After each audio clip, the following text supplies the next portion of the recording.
Ok, sean bienvenidos damas y caballeros. En este momento estamos verificando el apartado de la unidad 4, donde estamos considerando el detalle del contenido a revisar en esta última jornada.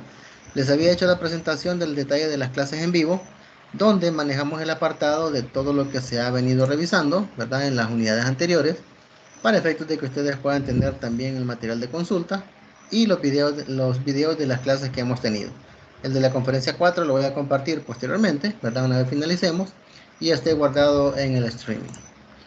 Entonces mencionábamos que dentro de lo que es la unidad 4 estamos verificando el apartado de que el tema que vamos a ver ahora pretende poner un poco de perspectiva, ampliar un poco más el enfoque de la asignatura, permitiéndonos trascender de las fronteras nacionales. Es decir, si bien es cierto, las finanzas es un lenguaje universal, también hay que tomar en cuenta de que los fundamentos que estamos conociendo nos permiten actuar en ciertos entornos definidos, en entornos propios de los locales o de la localidad en la que estamos operando. Sin embargo, tenemos que también tener la idea de que el día de mañana puede darse la oportunidad de que o ustedes manifiesten la posibilidad de poder emprender un tipo de acción de esta naturaleza o ser colaboradores de entidades que presenten esa naturaleza, donde estemos hablando de entidades que están operando fuera de fronteras nacionales. Es decir, le estamos poniendo una perspectiva más amplia a la utilización de las finanzas, considerando el hecho de que estamos hablando en un mercado global. Por lo tanto, vamos a ver en esta oportunidad los conceptos y características de las diferentes fuentes de capital, partiendo de su naturaleza y costo. Veremos también un par de herramientas, como lo que es el costo de capital marginal ponderado y el costo de capital promedio ponderado, que son herramientas puntuales que nos van a permitir tomar mejores decisiones sobre la base de indicadores y valores obtenidos de fuentes de financiamiento y su respectivo costo. Y finalizamos considerando el apartado de la administración financiera internacional, es decir, cómo operan las finanzas fuera de las fronteras geográficas. ¿En términos de qué? De las restricciones que el capital extranjero es impuesto para efectos de manejar algún tipo de propiedad en entidades o empresas fuera de nuestros países, y asimismo de qué manera se pueden fijar precios de un país a otro en relación al cambio al tipo de cambio persistente, al tipo de cambio definido, si fuera un tipo de cambio fijo definido por autoridad, o un tipo de cambio flotante, basándose en lo que el mercado estipula. Entonces, el apartado de las habilidades a desarrollar comprende explicar el significado del costo de capital marginal ponderado. 2. Calcular el costo de capital promedio ponderado. Ambas son herramientas que nos van a ayudar a definir las estructuras de capital idóneas o estructuras de capital meta de cualquier empresa, dentro y fuera de las fronteras. Tercero, analizar diferentes niveles de financiamiento en base a la estructura de capital meta y su costo. 4. Conocer los efectos de las restricciones a la propiedad de los capitales extranjeros. Quinto, comprender el modelo de fijación de precios de activos extranjeros. Adelantándome un poco, no vamos a resolver ni a introducirnos de lleno en el apartado del modelo de fijación de precios, porque el ámbito de desarrollo de la asignatura escapa de ese nivel de detalle. Vamos a conocer cómo se estipulan precios de un país a otro y vamos a conocer cuál es la fórmula que se utiliza y también un poco los elementos subyacentes, ¿verdad? Algunos elementos del contenido o del criterio del por qué las variables que se están involucrando. Los contenidos en esencia son tres. El primero es la estructura y costo de capital. El segundo es el efecto de las restricciones a la propiedad de los capitales extranjeros. Y la tercera y última es la fijación de precios a los activos en las restricciones de la propiedad a los extranjeros. El material de estudio, ¿verdad? En las mismas dos formas que ya hemos tenido conciencia en términos de cómo se está presentando la información, ya sea a través de contenido navegable o descargable para que lo puedan andar en su móvil u ordenador. En el apartado de las actividades evaluadas tenemos dos que las vamos a explicar después de que hayamos discutido los temas y las referencias, ¿verdad? Que son los elementos de consulta que ustedes pueden recurrir. En el apartado del contenido navegable pueden ver ustedes que tenemos acá toda la información. Tenemos primero el apartado de estructura y costo de capital, que esta temática pueden ver ustedes, según la barra de recorrido que tenemos acá, es bastante extenso, ¿verdad? Vamos a tratar de hacerlo lo más ameno posible. Sin embargo, pues la bondad es de que en la plataforma y en el contenido descargable van a tener toda esta información disponible a ustedes. Cálculos, teorías, análisis, todo disponible. Una vez finalizado este tema, entraremos al efecto de las restricciones a la propiedad de capitales extranjeros. Igual, pueden ver ustedes que en la barra de desplazamiento pues hay bastante información, ¿verdad? Bastante completo, bastante detallado. Después, al finalizar ese tema, entraríamos a lo que es la fijación de precios en los activos en las restricciones de propiedad a los extranjeros. Aquí es un poco más corto el contenido por lo que les mencionaba, que no vamos a entrar en mucho detalle, pero sí vamos a conocer un poco los elementos subyacentes de la ecuación que se utiliza para fijar precio de bienes o de activos de un país a otro. Se presenta también el glosario de términos, que es conveniente que lo revisen para que se familiaricen con los términos de la unidad, y los recursos complementarios, ¿verdad? Los textos guías que tenemos para que los puedan revisar, y finalizaría la unidad con la actividad formativa, ¿verdad? Que ahí tienen ustedes el apartado de las preguntas que van a hacer en función de la respuesta que ustedes entreguen, pero que no está ponderada, ¿verdad? No tiene nota, solamente es para efectos de ver qué tanta aprehensión ha habido de los contenidos de la unidad. Entonces, sin más preámbulos, damas y caballeros, el objetivo de esta jornada, la razón de ser por la que nos hemos reunido es, primero, desarrollar el tema de la estructura de capital extranjero. Y segundo, dar por finalizada la actividad virtual de desarrollo de la asignatura Administración Financiera 2. Ese es el objetivo que nos pretendemos en esta jornada. Además, recordarles que cuando deseen ustedes emitir algún comentario, opinión o duda, perfectamente tienen el espacio para hacerlo. Les invito a que lo hagan para que podamos enriquecer este encuentro que tenemos, que va a ser el último, ¿verdad? En estos entornos, para efectos de que hagan uso de lo que es la aplicación, ¿verdad? Ahí en la plataforma levantan la mano para poder pedir la palabra para que se les pueda ceder el espacio, ¿verdad? Para poderlo hacer. Si no lo hubiera en el desarrollo de la jornada, perfectamente podemos hacerlo al final. Siempre hay un espacio de preguntas y respuestas. Y les invito, les motivo a que le saquen el máximo provecho a esta jornada, que es con la que estamos dando por cerrada la asignatura, ¿verdad? Entonces, sin más preámbulo, vamos a lo que es la presentación, para efectos de hacer la discusión de la temática de una manera más amena, más entretenida, visualmente más enriquecedora, pero lo que se busca es de que se tenga la noción general para que cuando se revise toda la teoría disponible en la plataforma, se tenga aquella posibilidad de interpretar, así como de hilvanar algunos elementos de teoría con ejemplos que vamos a ver, para que sea mucho más fácil el desarrollo de las actividades evaluadas, que las vamos a explicar al final. Entonces, damas y caballeros, la unidad 4, estructura de capital extranjero. Los tres contenidos que mencionamos: estructura y costo de capital, efecto de las restricciones a la propiedad de los capitales extranjeros y la fijación de precios a los activos en las restricciones de la propiedad a los extranjeros. En el caso de la estructura y costo de capital, como habíamos mencionado antes, en la plataforma pudieron ver ustedes que la cantidad de información era bastante significativa. Tenemos entonces un índice un poco nutrido, ¿verdad? Con 5 subtemas a discutir. El primero, que es la estructura de capital. Segundo, que es el costo de capital. Tercero, conocer la herramienta del costo de capital promedio ponderado. Después, como un cuarto punto, una vez conocido el elemento del capital promedio ponderado, aprender a utilizar el costo de capital marginal ponderado, que son dos herramientas distintas, ¿verdad? Lo aclaro porque suele haber cierta confusión en ocasiones, y es normal. En los primeros acercamientos a la teoría suele haber cierta confusión con algunos términos. Sin embargo, aclaro que el costo de capital promedio ponderado, que es el subtema número 3, es la base para el subtema 4. Es decir, no podemos hablar de un costo de capital marginal ponderado si no hemos calculado el costo de capital promedio antes, ¿verdad? Aclarando eso, el quinto subtema es el programa de oportunidades de inversión, que es otra herramienta que nos ayuda a tomar mejores decisiones. El primer subtema, estructura de capital. Partimos de la premisa de que al hablar de capital estamos hablando de aquel financiamiento del que hace uso una entidad para operar. Y por financiamiento vamos a entender todas las distintas fuentes a las que se puede tener acceso en un momento determinado.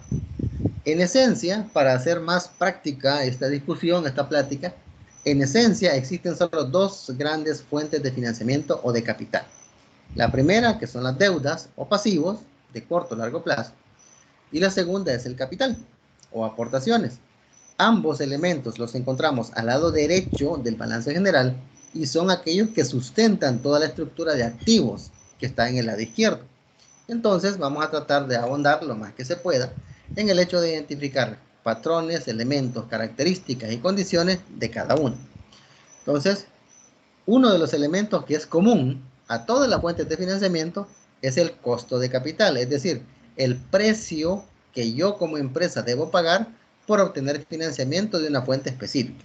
Entonces, el costo de capital es la tasa de retorno que la empresa espera obtener de los proyectos en los que invierte para mantener el valor de mercado de sus acciones.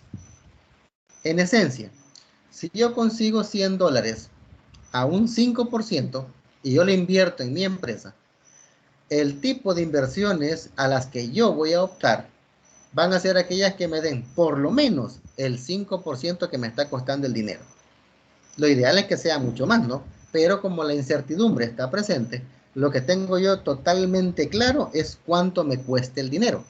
Lo que sí yo debo tratar de buscar de la manera más segura posible es cuánto rendimiento me va a dar ese dinero. Entonces, en este caso, el ejemplo hipotético que pongo, extremadamente sencillo, es de que el dinero me costó un 5% y yo lo invierto en proyectos que me generen como mínimo el 5% de rendimiento. Para poder hacerlo, así como en la macroeconomía se hace uso de ciertas restricciones para crear modelos que permiten analizar de una manera un poco abstracta la realidad, para efecto de poder trabajar con el costo y la estructura de capital, debemos basarnos también en una serie de supuestos. ¿Qué características deben tener? Los supuestos deben ir garantizando el poder aislar la estructura del costo de capital de todas las incidencias externas para que podamos centrarnos en la misma, ¿verdad? ¿Qué es lo que dicen los autores? Por su naturaleza, el costo de capital es un costo dinámico que recibe influencia de diferentes factores económicos, es decir, de afuera, y factores específicos dentro de la empresa, por lo que se requiere el uso de supuestos relacionados con el riesgo y los impuestos. Es decir, el costo de capital es influenciado por una serie de factores internos y externos, pero para efectos de análisis debemos aislar la estructura de capital basándonos en el hecho de definir condiciones sobre ciertas variables específicas. ¿Cuáles son estas variables? El riesgo y los impuestos. Entonces, teniendo eso claro, partimos de esto. Esto lo define tanto James Van Horn como Lawrence Gitman en sus textos, ¿verdad? En sus textos guía, para efectos de que se facilite el apartado de la revisión del costo de capital. De hecho, lo que ustedes están leyendo en este momento es tomado del texto guía que tenemos como el de Lawrence Gitman. De ahí sale. Primero, se considera que el riesgo del negocio permanece constante. ¿Qué significa esto? Que el hecho de que la empresa acepte un proyecto específico no afecta su capacidad de cubrir costos operativos. Sabemos en el mundo real que eso no es posible. No es lo mismo el hecho del riesgo que se corre de una empresa que se dedica a comprar y vender artículos terminados que una empresa que se dedique a perforar pozos petroleros. Es decir, el nivel de riesgo entre uno y otro es gigantesco. Sin embargo, en el caso, para el primer acercamiento que estamos teniendo a nivel teórico de la asignatura, tenemos que manejar ese supuesto. Es decir, indistintamente qué proyecto la empresa escoja, su riesgo no se ve alterado. Eso es lo primero. Segundo, el riesgo financiero se supone va a permanecer sin cambios. Es decir, la capacidad de la empresa para cubrir sus costos de financiamiento permanece inalterada. Está vinculado con el anterior, ¿verdad? El primero tiene que ver con el apartado de costos operativos y el otro con los costos de financiamiento, ¿verdad? Eso es lo que hay que destacar, por eso van separados. Arriba tiene que ver con el apartado de operaciones y abajo con el apartado de financiamiento. Y tercero, los costos después de impuestos se consideran relevantes. Es decir, El costo de capital se mide después de impuestos. ¿Por qué? Porque desde la perspectiva práctica, tanto en la legislación norteamericana como en la nuestra, el apartado de los impuestos son deducibles el apartado de los intereses son deducibles de impuestos. Es decir, se trata de fomentar el uso de deuda en las empresas, permitiendo que ésta se pueda deducir los intereses de las utilidades previa a la aplicación de impuestos. Significa que una empresa puede optar o puede considerar como un factor estratégico en cuanto a su rentabilidad el hecho de utilizar intereses que le van a reducir la carga impositiva. Porque hablar de un impuesto aplicado a $100 no es lo mismo que aplicar un impuesto a 50. Porque si la utilidad es de $100, el impuesto se aplica a ese valor. Pero si ha hecho financiamiento a través de deuda, tiene que pagar intereses. Entonces, a esos $100 le resto lo que pagué de intereses, pongamos como un ejemplo $50, la base imponible se me reduce. Entonces el impuesto lo aplico a $50, no a 100. Por lo tanto, me ahorro impuestos. Es un escudo fiscal. Por eso se dice que los costos después de impuestos se consideran relevantes. Un pequeño ejemplo para que nos pongamos en perspectiva. Una empresa encuentra una oportunidad de inversión. El costo es de $100,000, la vida útil de la misma son 20 años, el rendimiento esperado o TIR de la misma es del 7% y el costo de financiamiento menos costosa que puede adquirir es del 6%. En este caso, partiendo de la premisa de lo que nos decía la teoría, al ser la TIR mayor que el costo de capital, el proyecto lo debemos aceptar. Así de sencillo. Entonces, lo podemos hacer. Pero, ¿qué sucede si una semana después la empresa opta o se le presenta la siguiente inversión considerando que costo y vida económica son idénticos, 100 y 20, 100 y 20? ¿Qué es lo que cambia? El rendimiento, porque este es otro proyecto. El rendimiento del mismo sería el 12 y el costo de financiamiento sería el 14. En este caso, como la TIR es menor, aquí se me escapó el detalle del signo, es menor, ¿verdad? La TIR es menor que el costo de capital, debemos rechazar esta oportunidad. Es decir, en el primero lo aceptamos porque la TIR es mayor que el costo. En este lo rechazamos porque la TIR es menor que el costo, cuando lo estamos viendo por separado. Pero consideremos el hecho de que estamos evaluando ambas alternativas al mismo tiempo. Y suponiendo que lo que podemos hacer es escoger una de las dos, entonces ambas tienen la misma probabilidad de escogencia. Del 100%, cada una tiene el 50% de poder ser escogida. Entonces, podemos asignarles una ponderación 50-50 para hacer el análisis. Aquí ya no estamos hablando del costo de la fuente de financiamiento, sino que hablamos del costo promedio, ¿verdad? Es decir, ¿cuánto es el promedio del costo de las dos fuentes? Por ejemplo, la primera deuda costaba 6%, la segunda 14%. Significa que tendríamos un apartado de que el 50% de mi compromiso, de mi financiamiento, me cuesta 6%, ¿verdad? Y el otro 50%, que lo tengo yo a este 14%, me costaría ese apartado. La primera inversión al 6% y la segunda 14%, pero no tomo en cuenta el valor completo del costo, porque lo estoy distribuyendo, ¿verdad? Porque hago un análisis comparativo. Al tener estos dos, multiplico la probabilidad de escogencia por el costo. En este caso, la probabilidad de escogencia o el peso de cada una es 0.5 por 6, 3. 0.5 por 14, 7. 3 más 7, 10%. Costo promedio ponderado. Ya no es costo de financiamiento, sino que es costo promedio ponderado. ¿En qué sentido se debe entender lo ponderado? Se refiere a la asignación de un peso o de una significancia. En este caso, 50-50, ¿verdad? Más adelante vamos a ver que este peso puede ser asignado según 1001 condiciones o 1001 exigencias de la empresa, porque todo depende de su estructura de capital. Pero para el ejemplo que estamos viendo, cada tipo de deuda, de financiamiento, perdón, este que es por deuda y este por capital propio, valen lo mismo, pesan lo mismo, ¿verdad? 50-50. Con este costo, la primera oportunidad la rechazamos, ¿verdad? Que sería esta. La primera la rechazamos porque la TIR es del 6%. Y la segunda la habríamos aceptado porque la TIR es del 12%. Si mi costo de financiamiento es del 10%, entonces 12% es mayor. Por lo tanto, hubiéramos podido aceptarlo. En ese sentido, este enfoque de evaluación basado en el costo de capital combina las diferentes fuentes de financiamiento y por lo tanto resulta en decisiones de inversión más racionales, porque no es lo mismo ganar 7% que ganar 12%, ¿verdad? Y ahí radica la bondad de esta herramienta, del costo promedio ponderado de capital. Entonces, ahora vamos a ir, en base a esa parte, vamos ahora al detalle de lo que es propiamente el costo de capital. Para conocer qué es el costo de capital y cómo lo debemos calcular, debemos partir de la siguiente premisa. El financiamiento a largo plazo apoya inversiones de activos fijos de la empresa. Y hay 4 fuentes básicas de fondos a largo plazo. La primera, deuda a largo plazo o pasivos. La segunda, acciones preferentes o acciones preferidas, como le llama el Código de Comercio. Tercero, acciones comunes, ¿verdad? Y cuarto, utilidades retenidas. La fuente de financiamiento 1 es pasivo. La fuente de financiamiento 2, 3 y 4 son patrimonio. Ahí es donde está la principal diferencia. Hay 3 alternativas de financiamiento en patrimonio y una en el apartado de pasivos. Vamos por partes.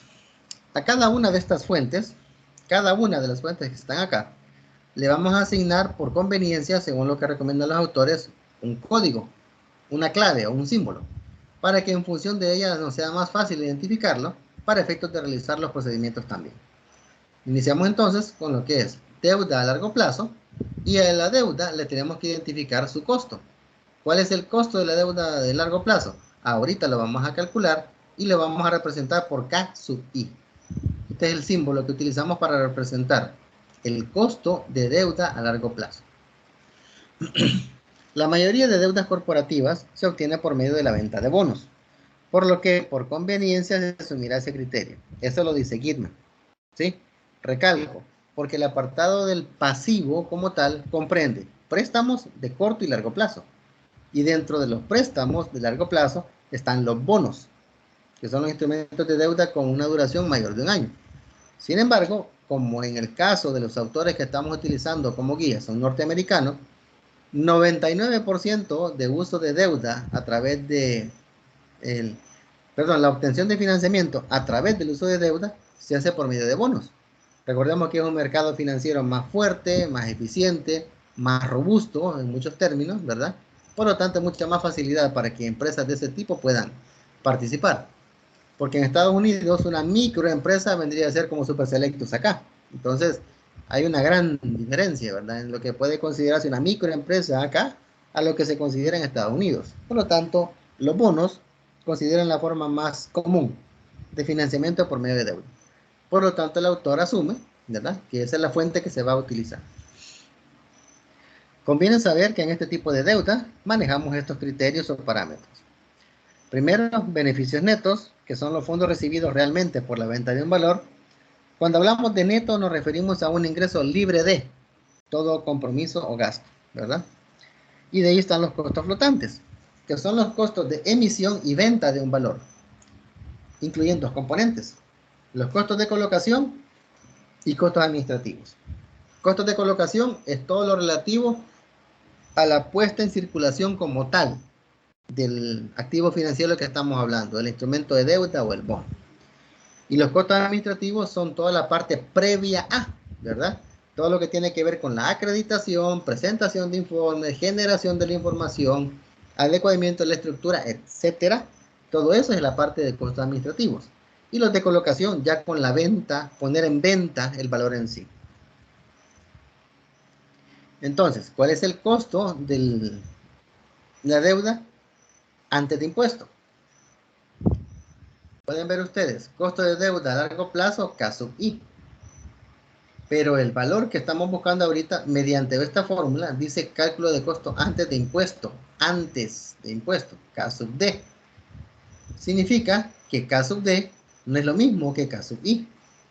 Este K sub D, como se dice en la teoría, es antes de impuesto, y el que nosotros debemos utilizar es el que es después de impuesto, por lo que mencionábamos en el supuesto, ¿verdad?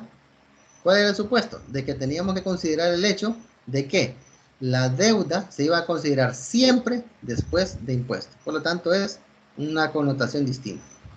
Vamos a encontrar entonces la deuda antes de impuestos para después quitarle el apartado de impuestos y llegar acá a sub I. Entonces, como estamos hablando de bonos, ¿verdad? Gitman sugiere que el costo aproximado de un bono con un valor par de 1000 se calcula con la siguiente fórmula. K sub D, que es el que tenemos acá, es igual a el interés más factor de 1000 menos el beneficio neto entre el tiempo. Todo eso dividido entre beneficio neto más 1000 entre 2. Y interés anual en dólares. Es decir, esta es una cantidad en dólares, lo que va aquí. N sub D, beneficios netos por la venta del bono, que es este valor y este otro. Y ambos van en dólares también. Y N, número de años al vencimiento del bono, que es este. Este 2 es una constante, que ahora da la fórmula.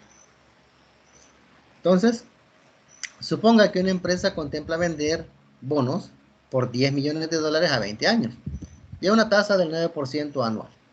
Cada bono con un valor par 1000, por lo que cada bono da un interés de 90 dólares. Es decir, 9% por 1000 da 90, ¿verdad? Debido a que los bonos con un riesgo similar ganan retornos mayores al 9%, la empresa los debe vender en 980 para compensar la tasa de cupón más baja. Los costos votantes son del 2% del valor del bono, o 20 dólares, ¿verdad? Que aquí lo tenemos. Y por lo tanto, el beneficio neto para la empresa son 960, que es 980, que es el precio de venta, menos los 20. Hay que recalcar, y esto es bueno tenerlo presente, que si bien es cierto, el bono tiene un valor de 1000, pero como hay miles de millones de bonos que valen lo mismo en el mercado, entonces hay que tratar de hacerlos atractivos de alguna forma. ¿Cómo se suele hacer? La manera más práctica, venderlos más baratos en el momento de su emisión. Entonces, aunque el bono valga 1000, el valor que se recibe al venderlo no es ese, es menos. Entonces, consideramos el apartado de lo que el mercado me exige, que debo reducirle, que en este caso son 20 dólares, y después le agrego el de los costos flotantes, es decir, cuánto me cuesta colocar cada bono en circulación. En este caso, el autor da como ejemplo un 2%. Entonces, 2 por 1000, 20. Por lo tanto, 980, que es el valor del bono, menos los 20, 960, es el beneficio neto. Sustituyendo entonces, ¿verdad? 90 del interés en dólares, 960, que es el beneficio neto, entre 20 y esto entre 2. Resolviendo, obtengo que el costo de la deuda antes de impuesto es de 9.4. 9.4%. Entonces, una vez identificado el costo de la deuda a largo plazo, el cálculo de costo de la deuda después de impuestos se hace de esta manera. K sub I, que es el costo que debemos buscar, va a ser igual a K sub D, que es el que acabamos de encontrar, ¿verdad? Costo de deuda antes de impuesto, multiplicado por el factor 1 menos T. 1 menos T es el factor de descuento que utilizamos para quitarle al apartado del costo antes de impuesto el impuesto, donde T mayúscula es igual a la tasa fiscal, ¿verdad? Que esto que está aquí. Entonces, suponga que la empresa del ejemplo anterior está sujeta a una tasa fiscal del 40%, que es la tasa en la que el fisco estadounidense grava los ingresos de las empresas. El costo de deuda después de impuestos entonces es 0.094, ¿verdad? Que es esto, entre 100, multiplicado por 1 menos 0.4, que sería 0.6. Entonces, 0.094 por este factor de acá, 5.6%. Pueden ver ustedes la gran diferencia que existe entre la deuda antes del impuesto y la deuda después de impuesto. ¿Por qué se vuelve esto relevante? Por lo que habíamos dicho, que la tasa fiscal es incidida por el tipo de utilidad que estoy reportando. Y como por las deudas yo pago intereses, me los voy a deducir. Por lo tanto, para mí lo relevante es siempre después de impuesto. Segunda fuente de financiamiento, acciones preferentes. Las acciones preferentes representan un tipo especial de interés patrimonial en la empresa. Es decir, confiere a los dueños de las acciones ciertas condiciones, ciertos elementos de propiedad, pero no les permite tomar decisiones. Es decir, los dueños de acciones preferentes se consideran copropietarios de la empresa, pero con la salvedad de que no participan en la toma de decisiones. Porque Por ley, los tenedores de acciones preferidas no tienen derecho a voto en las asambleas generales de asociados. ¿Sí? ¿Eso por qué? La misma ley lo define. De hecho, en el código, lo que está estipulado en el código mercantil, ahí pueden revisar ustedes que les va a indicar que las acciones preferidas, porque así le llama, no les confiere derecho a voto en las asambleas. Sin embargo, si durante 3 años consecutivos o 3 periodos fiscales consecutivos no hay reparto de dividendos para accionistas preferentes, estos automáticamente adquieren el derecho de participar con voz y voto en las asambleas. Pero es prácticamente imposible que eso suceda. ¿Que se da? Sí, pero es bien difícil porque una característica de la acción preferida es que en ocasiones los dividendos de estas acciones se establecen como una tasa porcentual anual.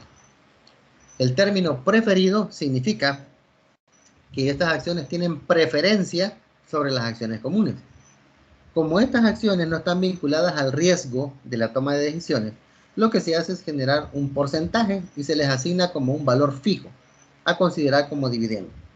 En nuestro caso, en el país, el Código de Comercio estipula que no debe ser menor de un 6% del valor de su precio de mercado. Entonces, ya tenemos definido por ley que hay un porcentaje fijo para eso.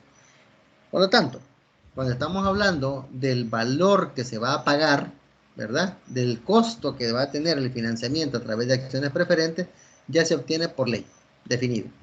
Porcentaje fijo, que la empresa está obligada a reconocerle indistintamente esta gane o pierda.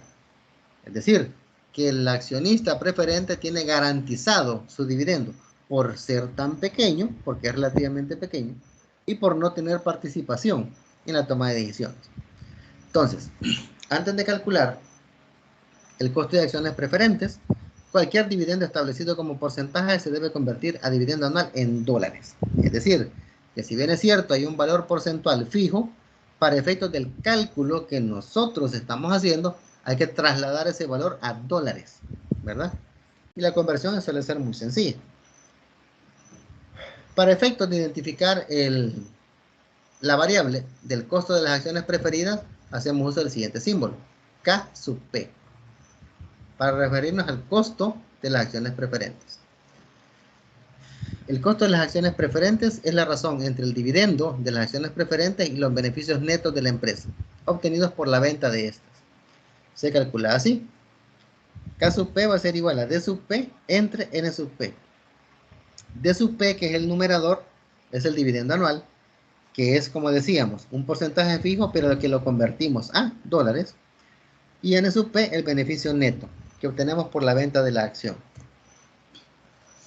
Considere lo siguiente. La empresa contempla la emisión de acciones preferentes con un dividendo anual del 10%. Lo que habíamos dicho, ¿verdad?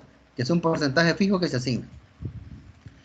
Estas acciones planean ser vendidas en su valor par de $87 por acción. Es decir, ese es el precio de las acciones, ¿sí?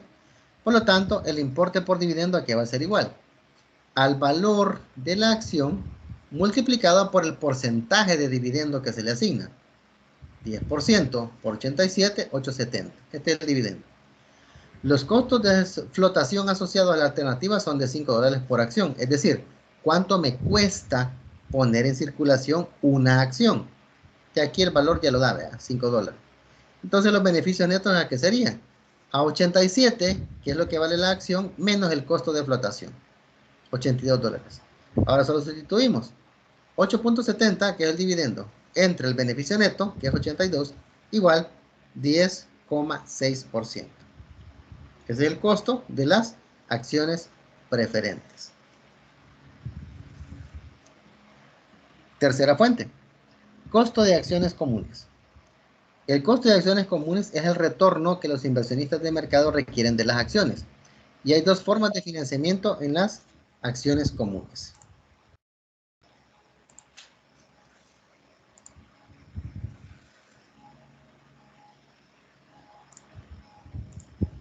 ¿Ok? Decíamos entonces que hay dos formas de identificar el costo del financiamiento de acciones comunes.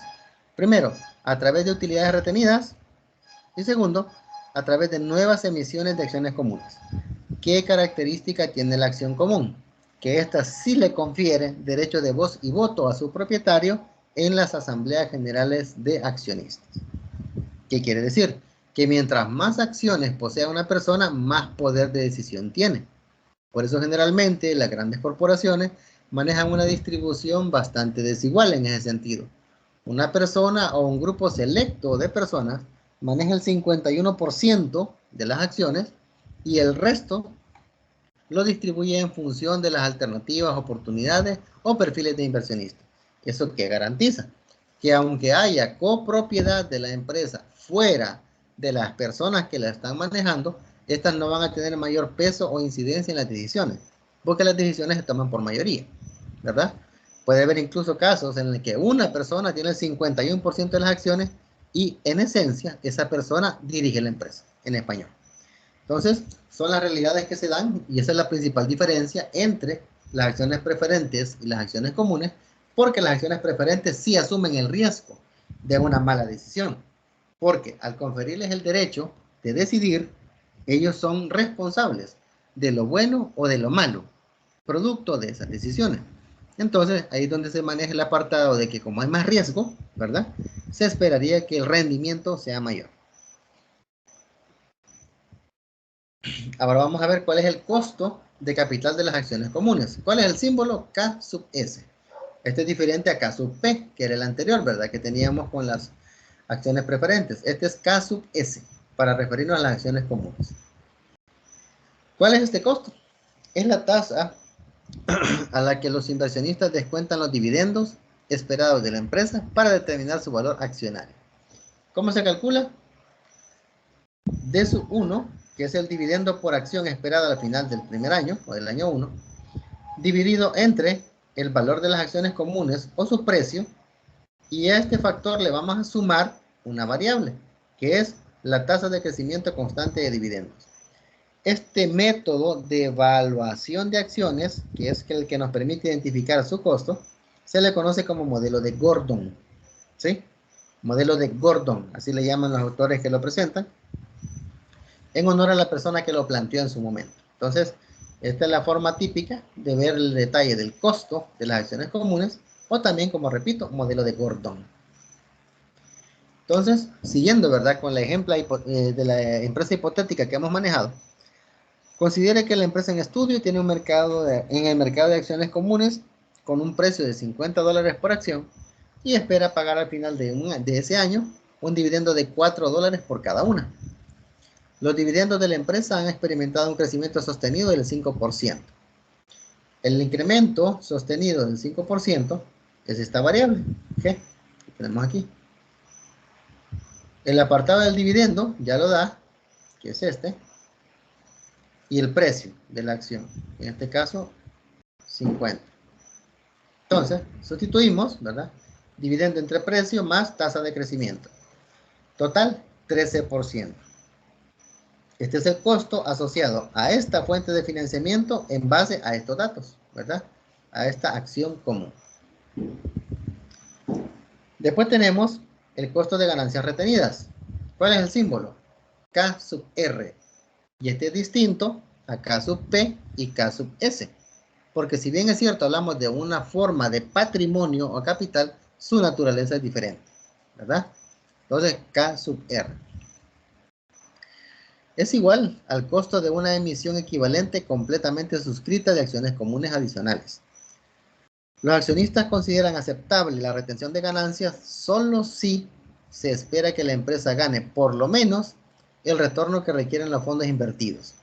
En español, si una empresa tiene una serie de acciones en circulación y estas acciones tienen como característica el hecho de que puedan generar por lo menos un retorno de un 10%, por ejemplo, se me ocurre el dato, la única razón por la cual un inversionista estaría dispuesto a retener utilidades y reinvertirlas en su empresa sería el hecho de que estaría esperando ganar por lo menos el 10% que está ganando cualquier otra inversión en la que él está. Entonces, por eso se dice que los accionistas van a considerar aceptable retener las utilidades solo si se espera que la empresa gane por lo menos, el retorno que requieren los fondos invertidos. Entonces, ahí se puede decir que en esencia el costo de una emisión completamente suscrita de acciones adicionales K sub R es igual al costo de las acciones comunes. ¿Sí? Porque como estas ya están en circulación y en función de ese costo ya se tiene un detalle puntual de cuánto es lo que significa ese financiamiento, el costo de nuevas acciones simplemente se retoma el valor que ya tenemos, el mismo, ¿verdad? Y de ahí tenemos el costo de nuevas emisiones de acciones comunes. Es decir, una cosa es el hecho de tener acciones en circulación y basar el costo de las utilidades retenidas en el costo de las acciones en circulación, que son acciones antiguas, ¿verdad?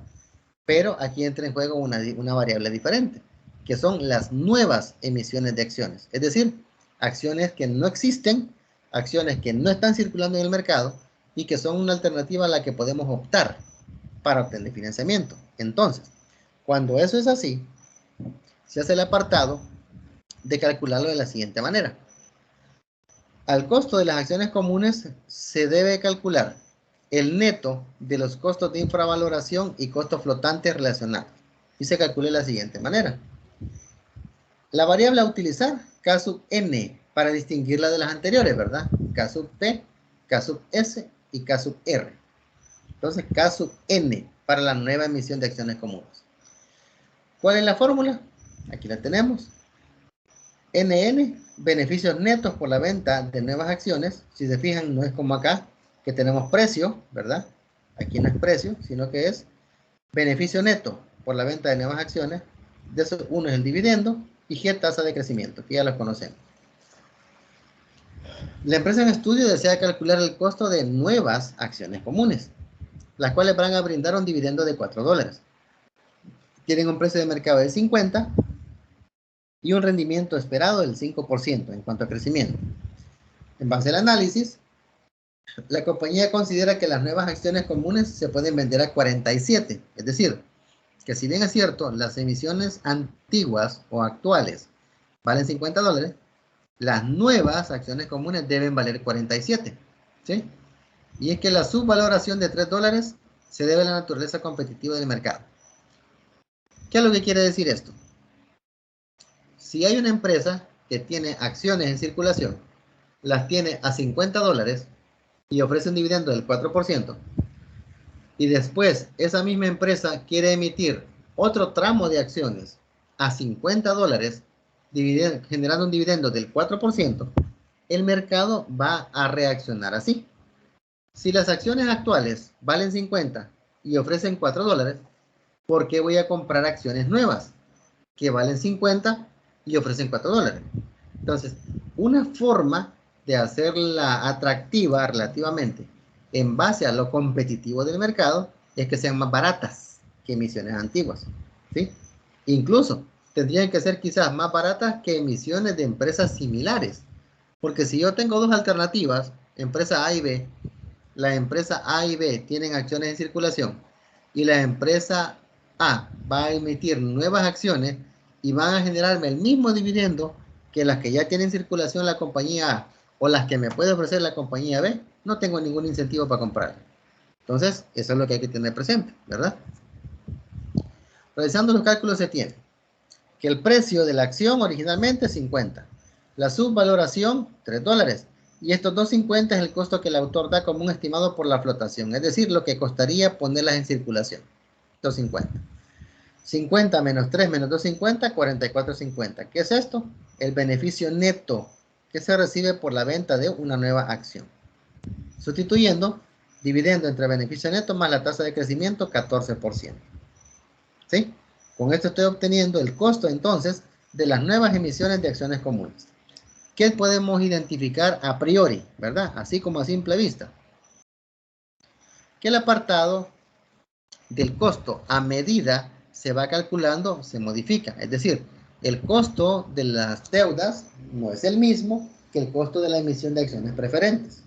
Este costo es distinto del de las acciones comunes y este es diferente de las nuevas acciones comunes, ¿sí? Se recalca, ¿por qué estamos hablando de que el precio más bajo debe ser el elemento que va a generar como algún atractivo para poderse vender? Primero, Generalmente el mercado se encuentra en equilibrio, es decir, donde la demanda es igual que la oferta. Si hay 100 acciones en circulación, generalmente son 100 acciones que ya fueron vendidas, es decir, que ya están en manos de alguien.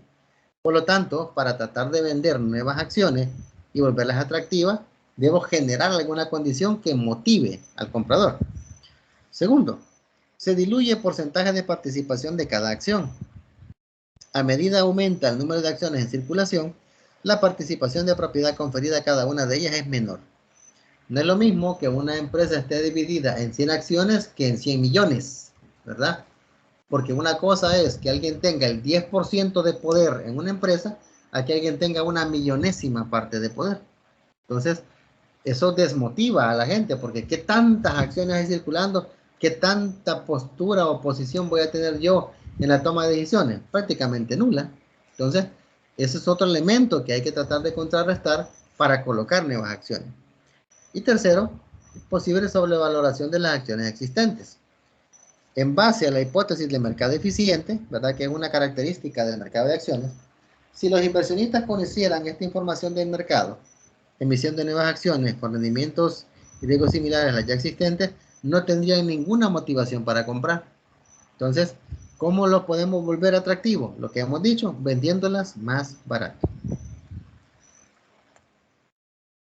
Ya una vez tenemos el detalle de los costos de cada una de las fuentes de financiamiento a las que se puede optar,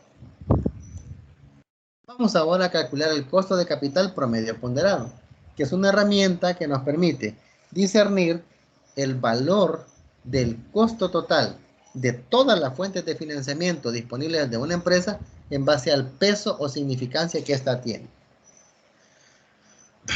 El costo de capital promedio ponderado refleja el costo futuro promedio ponderado de los fondos a largo plazo. Van Horn nos comenta: se asignan pesos a cada fuente de financiamiento de acuerdo a algún estándar. Y luego calculamos el costo de capital promedio ponderado.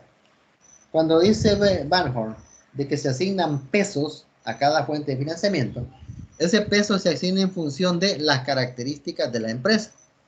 Se asigna en función de qué perfil de inversionista estamos hablando. Se asigna en función de qué tipo de dueños tiene la empresa. Porque van a haber empresarios que le van a decir: yo quiero que el peso sea equitativo, 33% para todos. Otros les van a decir: no, yo prefiero correr más riesgo con dinero ajeno. Démosle más peso a la deuda y menos peso a nuestro capital propio. Y así sucesivamente, ¿verdad? Habrán tantas combinaciones como perfiles de inversionistas o perfiles de propietarios de un negocio. Entonces, la fórmula para su cálculo es la siguiente. K sub A va a ser igual a W sub I por K sub I, que recordando, K sub I es la deuda, el costo de deuda después de impuestos de largo plazo, ¿verdad? Costo de deuda a largo plazo después de impuestos, más factor de W sub P por K sub P. K sub P es el costo de las acciones preferentes, más W sub S por K sub S, R o N, donde estas tres tienen que ver con las acciones, ¿verdad? Acciones comunes. K sub S, acción común. K sub R, utilidades retenidas. Y K sub N, la nueva emisión de acciones comunes. ¿Qué es lo relevante? Que la presentación de la fórmula nos agrega una variable, que es la variable W. ¿Qué es la variable W? Proporción de deuda a largo plazo en la estructura de capital. W sub P, proporción de acciones preferentes en la estructura de capital. Y W sub S, proporción de acciones comunes en la estructura de capital. En esencia, este es el peso que se asigna a cada una de las fuentes. Y apunta Van Horn que la suma del peso o proporción de cada una de ellas debe ser igual a 1, ¿verdad? La sumatoria de esto más esto debe ser igual a 1 o a un 100%. ¿Cómo lo podemos evidenciar? Aquí lo plantea. W sub I, W sub P, W sub S, 1. La empresa usa las siguientes ponderaciones para calcular el costo de capital promedio ponderado. Esto ya lo da el autor, ¿verdad? Lo que mencionaba. En función de cada una de las condiciones o cada uno de los perfiles de los dueños de la misma.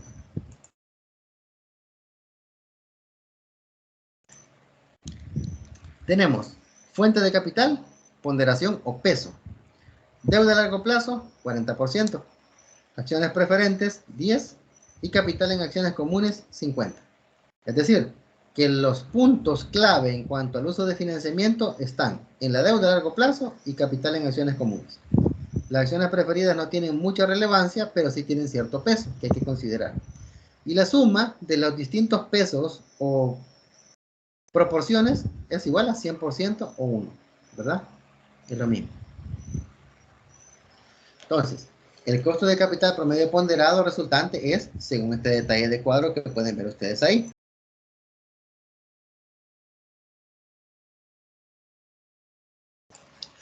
Si se fijan, en el apartado de las filas tenemos los distintos criterios y en las columnas tenemos tanto los elementos de las fuentes como ponderaciones y costos.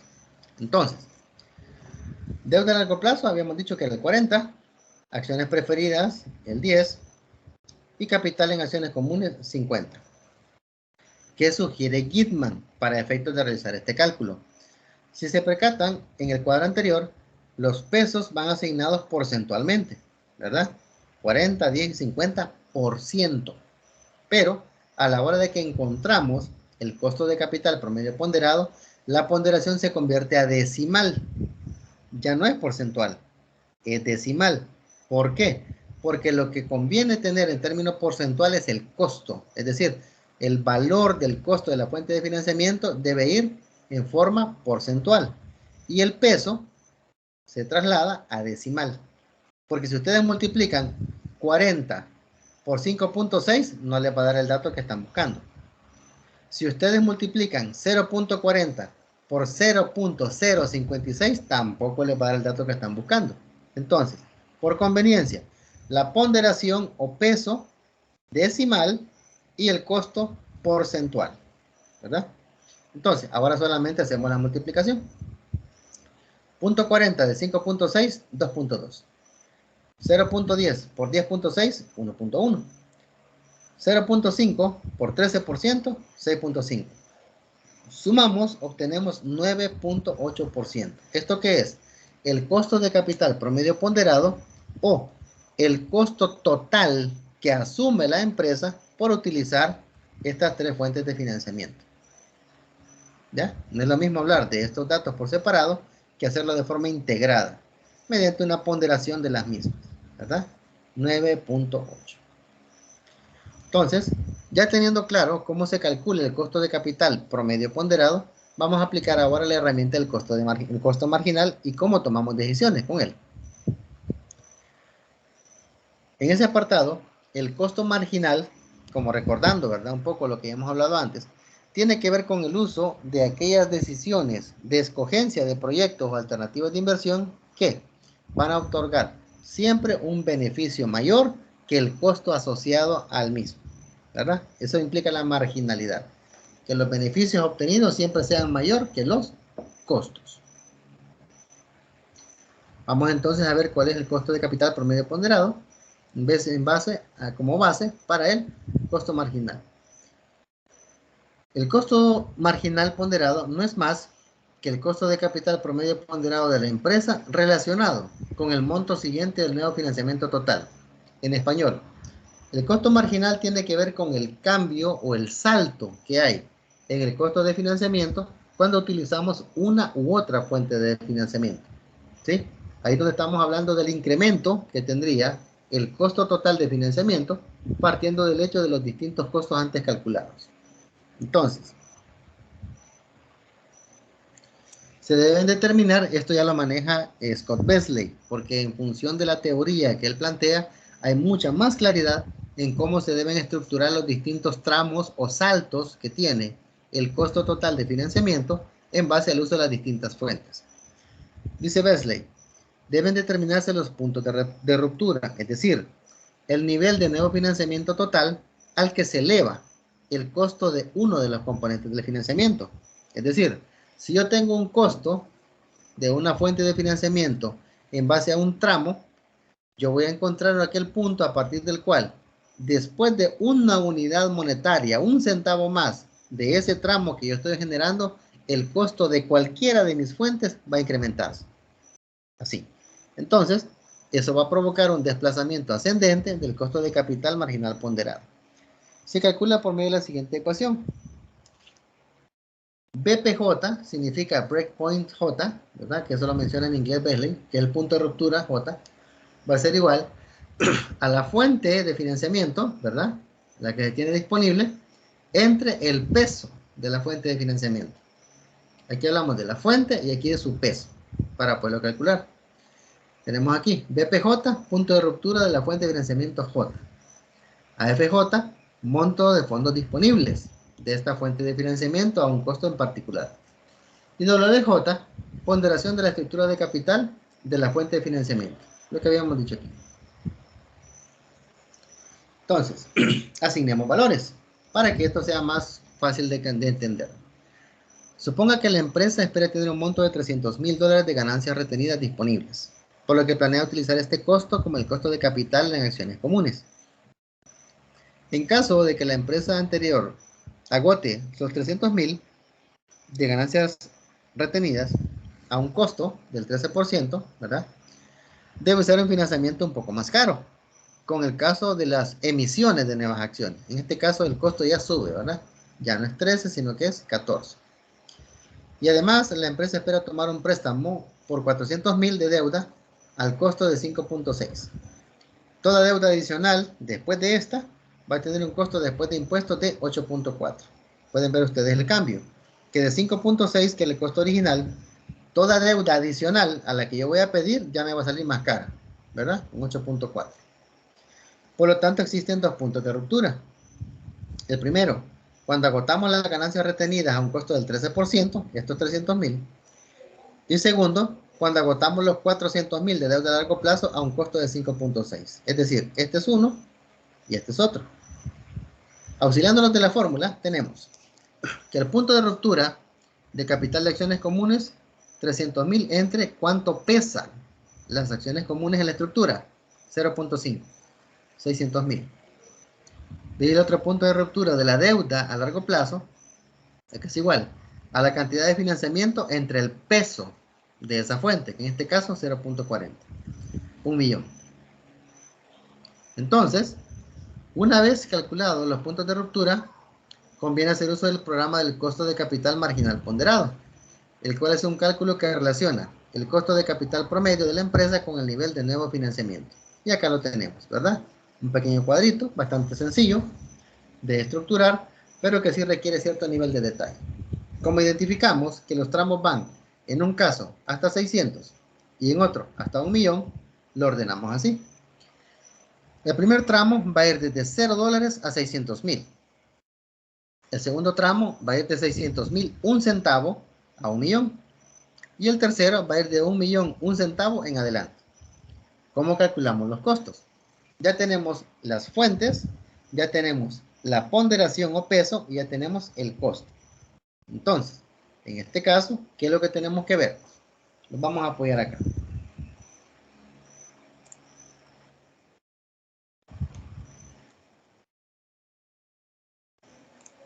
Pueden ver ustedes que aquí tenemos costo de deuda a largo plazo, punto 40. Acción preferente, punto 10. Capital en acciones comunes, punto 5. El apartado de la ponderación es idéntico en todos los tramos, ya sea para este o este. Es idéntico. ¿Qué es lo que nos cambia? El apartado del costo.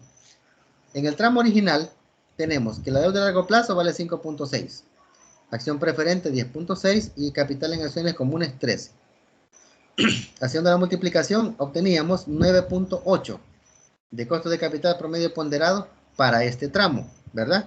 Significa que si yo busco financiamiento desde 0 hasta $600,000, ¿cuánto me va a costar ese financiamiento total? 9.8. Es lo que me va a costar, 9.8. Resulta que yo después voy a necesitar obtener más financiamiento, es decir, más de $600,000. Como ya identifiqué en los puntos de ruptura que el de 600,000 me va a llegar hasta 1,000,000, ese es el otro punto al que yo llego, de 600 a 1,000,000. Pongo los mismos datos en fuente y peso, pero ¿qué es lo que cambio? El apartado de las variables de costo. ¿Cuánto me cuesta la deuda a largo plazo? 5.6. ¿Cuánto me cuestan las acciones preferentes? 10.6. El capital de acciones comunes, aquí me cambia. Aquí ya no vale 13, sino que vale 14%. ¿Por qué vale 14? Porque una vez yo me agote mis utilidades retenidas, ¿verdad? Utilidades retenidas, debo utilizar un nuevo financiamiento más costoso, que serían nuevas acciones comunes. Es decir, ya no me va a costar 13, sino que 14. Es lo que tenemos aquí, 14. Ya no vale 13, sino que 14. Haciendo la multiplicación, obtenemos que ahora el costo de capital promedio ponderado ya no es 9.8, ahora es 10.3. Si se percatan, de este tramo a este tramo, el costo promedio ponderado me subió. ¿Por qué? Porque hubo una fuente de financiamiento que me cambió. Porque ya agoté las acciones comunes, perdón, ya agoté las utilidades retenidas, ¿verdad? Y ahora, ¿qué es lo que hago? Utilizo nuevas acciones comunes. Son más caras, ¿sí? Una vez he hecho eso, sigo en el análisis y hago el tramo posterior, es decir, más allá del $1.000.000 que he encontrado, porque también debo saber más allá de ese tramo qué me va a pasar con el costo. Entonces, hago el arreglo y determino deuda a largo plazo, acción preferente y capital en acción común. Ponderaciones iguales. ¿Qué es lo que me cambia? El apartado del costo de la deuda después de impuestos. Porque me dice que cuando me acabe estos 400.000 al 5.6, la nueva emisión de deuda, toda deuda adicional, me va a costar 8.4. Es decir, va a ser más cara. Por lo tanto, el dato que me cambia es este, 8.4.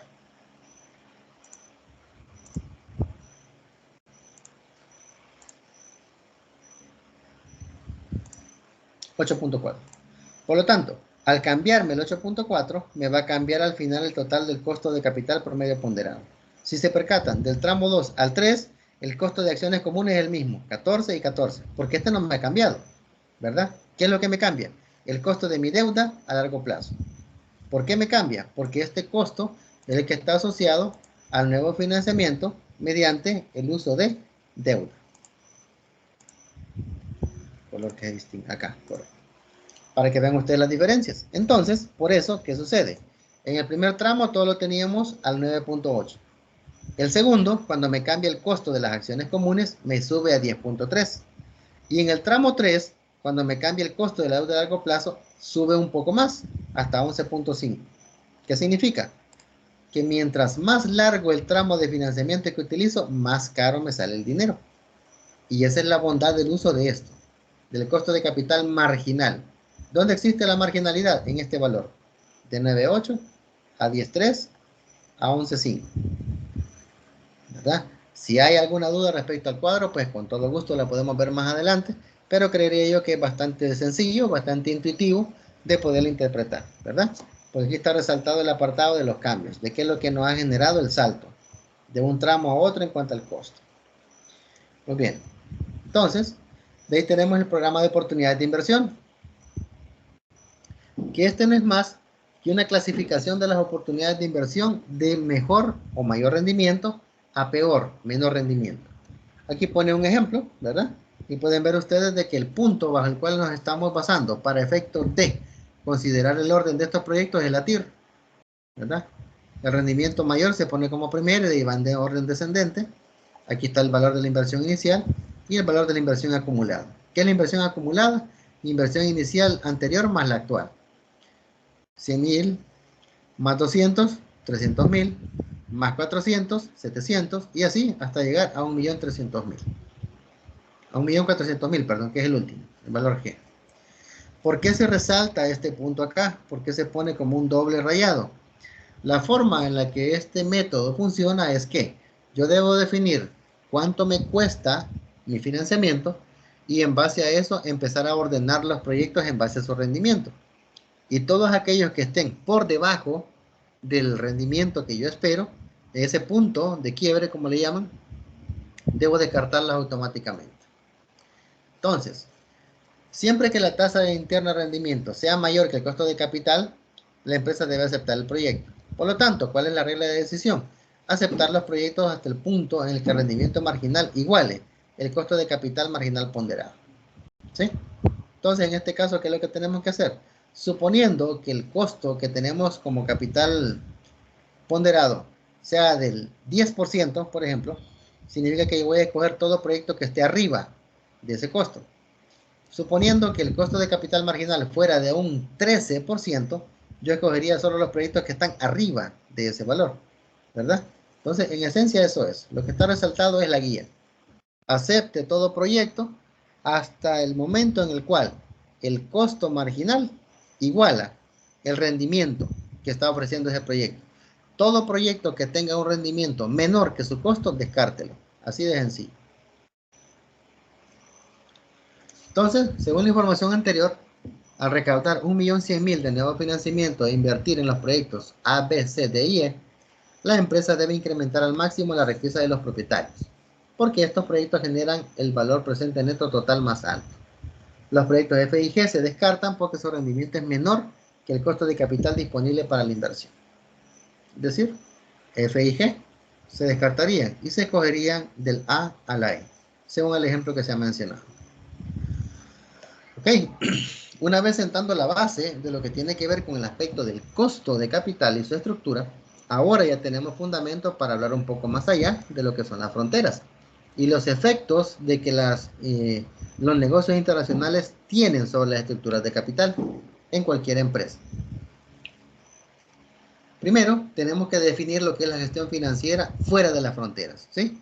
Durante lo largo de las primeras 3 unidades e incluso parte de esta cuarta unidad, hemos estado hablando de la forma típica de gestionar finanzas en una empresa, ¿verdad? A nivel local. Ahora vamos a ampliar un poco la perspectiva hablando de la gestión financiera de forma internacional.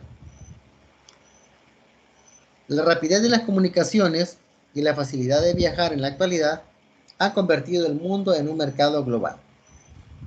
En Europa, América, Asia se dispone de los mismos productos de consumo que en Estados Unidos. El financiamiento con deuda y capital se ha vuelto global en concepto y ejecución.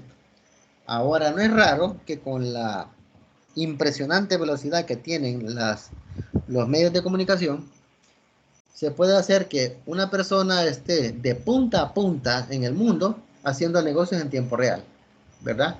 No sería raro que un empresario en Rusia esté haciendo negocios en este preciso instante con un empresario en Brasil, ¿verdad? En ningún sentido.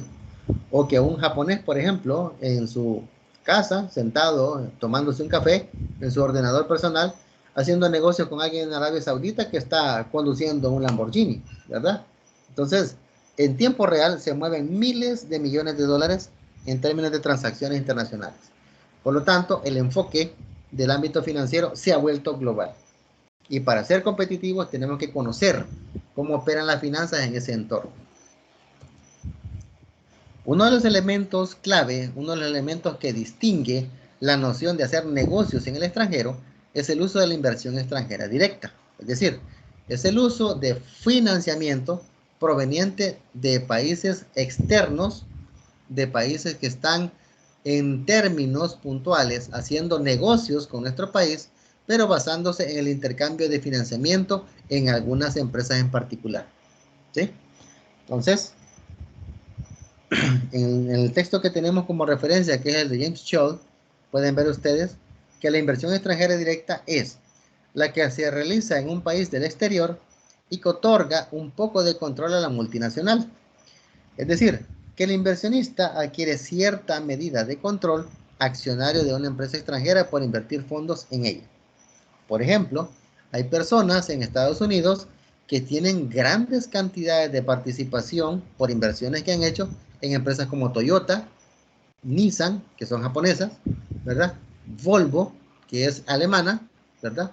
Y así sucesivamente. Es decir, el hecho de que una persona sea oriunda de un país no le impide tomar cierto nivel de propiedad de una empresa extranjera en la cual él ha invertido su dinero, ¿verdad?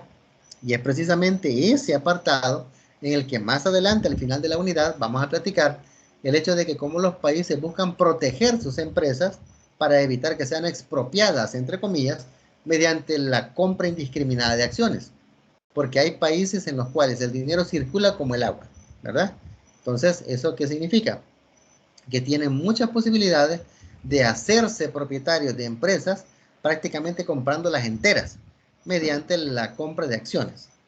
Sin embargo, los países buscan, en alguna manera, tratar de protegerse para evitar de que eso suceda, ¿verdad? Entonces, esta constituye una de las principales entradas de dinero por parte del sector privado en una economía, considerando las facilidades de entrada y salida de los capitales en algunos países y los beneficios financieros fiscales ofrecidos. Por ejemplo, en el caso de nuestro país, allá en el principio de la década de los 90, cuando empezaron a venir las famosas zonas francas, ¿verdad? Cuando se generaron esas condiciones de beneficio fiscal, porque son entidades que no pagan impuestos, ¿verdad? No pagan IVA, no pagan renta, ¿verdad? Y tienen ciertos beneficios en cuanto a la repatriación de los dividendos o utilidades que generan, proveen cierto nivel de empleo acá en el país, ayudan en alguna medida a las condiciones de vida de las familias de las cuales, perdón, a las familias de las personas que ahí trabajan, ¿verdad? Las cuales suplen sus necesidades de ahí. Pero hay que tomar también en cuenta algo, de que el hecho de que esas empresas vengan no significa de que tienen completa y total libertad de operar. Es decir, que tengan absoluta indiscreción para hacer lo que ellas quisieran hacer. No. Hay ciertos controles, ¿verdad? Hay cierto nivel de restricción. Pero la característica es que para volver atractivo el país y que la gente quiera invertir su plata aquí, había que generar una serie de condiciones. Y por eso se definieron la famosa ley de zona franca, ¿verdad? Donde está todo el apartado del beneficio fiscal y tributario a la que esas empresas son objeto. No era raro, no sé si lo he mencionado acá, pero me gusta poner ese ejemplo.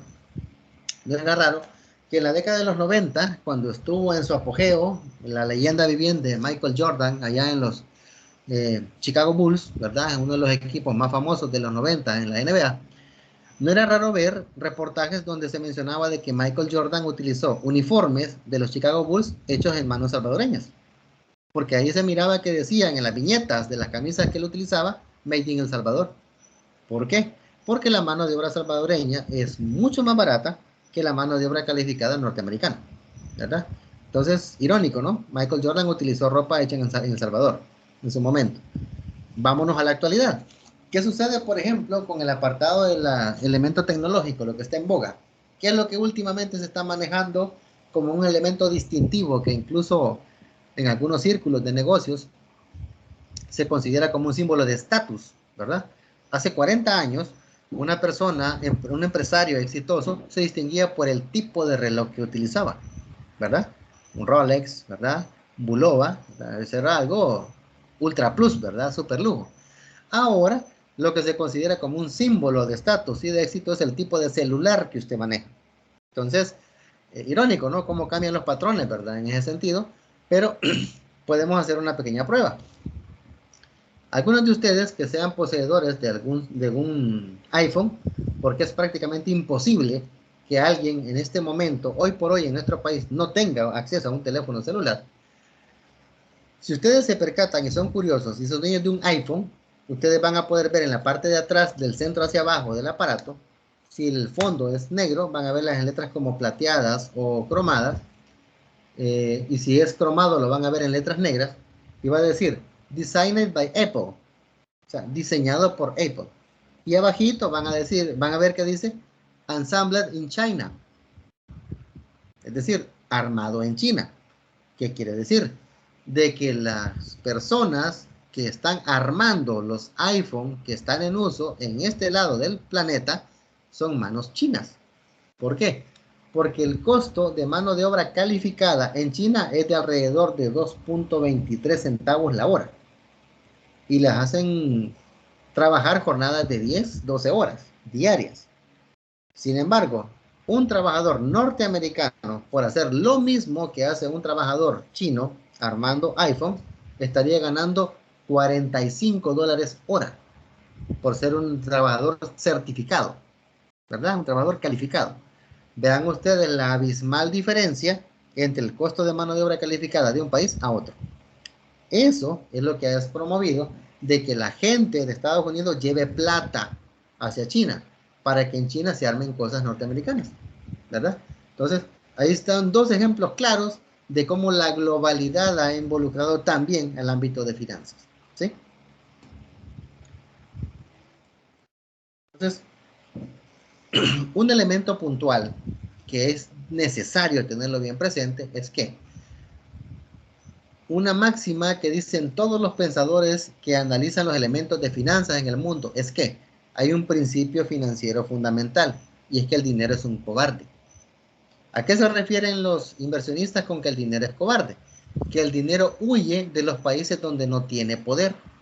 Entonces, pueden ver ustedes que hay algunos climas de inversión favorables que promueven que lleguen de manera recurrente, de manera constante, inmensos flujos de fondos de parte de empresas extranjeras. Y otros, por el contrario, la condición tan hostil de negocios que hay, promueven que mejor la gente huya de ellos en términos de lo que es manejar su dinero. Entonces, puntualmente hablando, hay que identificar también, así como vimos, qué es la inversión extranjera directa y todos los beneficios que puede aportar a un país donde ésta llega, también hay que ver qué es lo que genera desconfianza, qué es lo que hace que la gente no quiera invertir en un país. Los flujos de inversión extranjera directa se ven afectados por factores propios de países receptores, en español. El único factor que genera el hecho de que en un país no se recibe inversión extranjera directa es culpa del propio país, así de sencillo.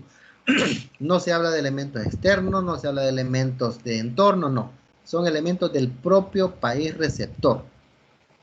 Entre ellos, ¿qué podemos mencionar? El primerito, que hace que la gente no quiera invertir en un país, delincuencia. La delincuencia es un fenómeno que afecta terriblemente las finanzas de toda empresa, es un flagelo terrible que se tiene en muchos países y por más que se intente hacer, por más que se quiera procurar evitarlo o protegerse, siempre hay un cierto nivel de exposición al riesgo, ¿sí? No es lo mismo, por ejemplo, que un empresario salvadoreño quiera invertir en Costa Rica, ¿ya? Que quiera ir a invertir a África, por ejemplo. No es lo mismo que quieran ir a invertir a Panamá que quiera invertir en Nicaragua, por ejemplo. Entonces, son entornos muy diferentes de negocio y evidentemente el riesgo de invertir en uno o en otro es bien evidente. La delincuencia. Segundo, incertidumbre y políticas gubernamentales erradas. ¿Qué es la incertidumbre? El hecho de que se generen elementos cambiantes que modifican el entorno de negocios. Por ejemplo, hay empresas que les gusta invertir en países donde se les dice, señores, sus utilidades no van a ser grabadas. Pueden ser repatriadas completamente hasta el último centavo a su casa matriz. Ah, perfecto. Invirtamos millones, montemos infraestructura, contratemos gente, asentémonos acá, perfecto. Y 2 años después de que les dijeron eso, les digan a los empresarios, señores, les vamos a aplicar el 10% de interés o de impuestos, perdón, a las utilidades que ustedes repatrien. Eso es incertidumbre. Es decir, ese cambio repentino en aquellas condiciones que se resultaban favorables para la inversión y que de un día para otro cambien. Esa inestabilidad es lo que promueve que haya países con climas de negocio hostiles, que hagan que los empresarios decidan retirarse. Políticas gubernamentales cerradas.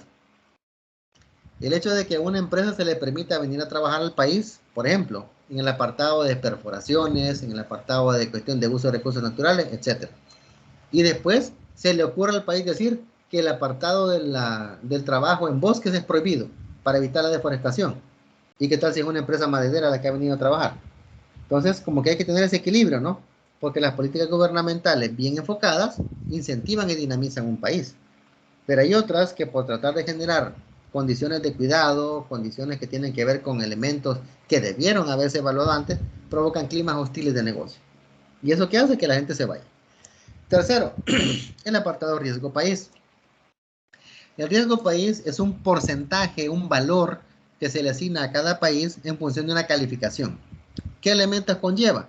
El acceso a la información, en los niveles de corrupción, los niveles de delincuencia, desempleo y otros por ahí, que son los distintos componentes que forman ese indicador. Es como un índice, ¿sí?